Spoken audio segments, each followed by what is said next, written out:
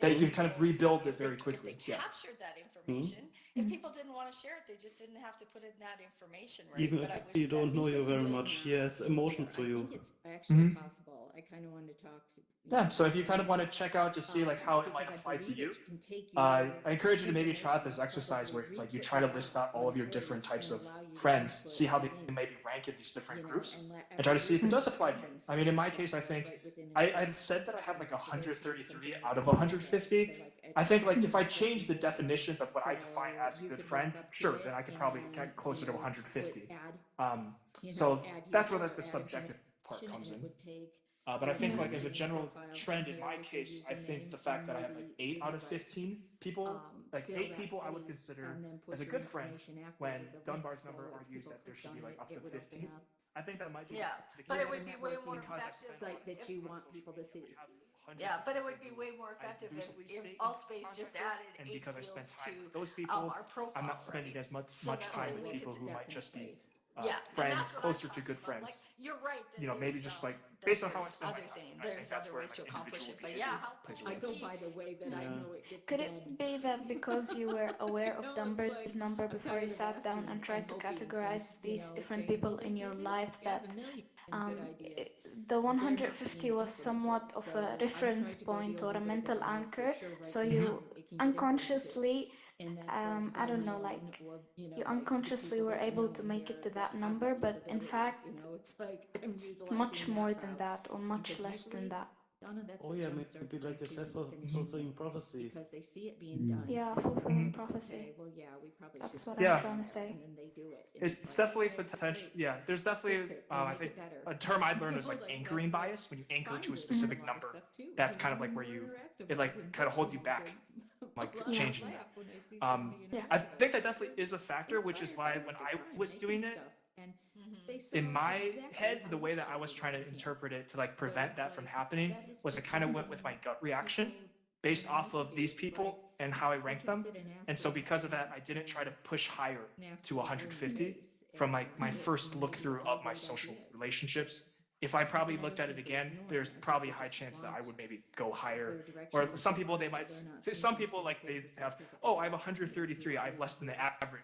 That makes So me look kind of I weird, try so and I'm go gonna the route fake of it and say I just have more. So making that's it definitely something Oh, that some people as might do. fast as we can I with tried yeah. our to tools, basically just go with my gut hoping that reaction the they first take time it I the ran extra through mile this. and see But it again, this is through. like why it's like And me these search and not clients, the people research that are in because here, I haven't like Yeah. done a so research study with multiple people and had I've like a always asked significant for amount of different things data in the to UI show system these here that correlations. had to do So with that. that's where I'm And still also kind had to do of with like the working notation on trying to system. figure out how to Like define that. 3,000 friends or something in here. It would be great to have a notation system to put Yeah, something about our last conversation. some All monitor. these social features No, are missing. They're essential I for in think here. there's a natural limit, but That makes you a lot more can get tighter it bond bigger for when any you relationship in here. If I grow your can brain meet region about somebody it. that I've never But met before, I yeah, can sit and write, oh after yeah, a he has a wife that's 150, it sick, will or, get slow, like I put guess. something that we talked about that was, meaningful. And so then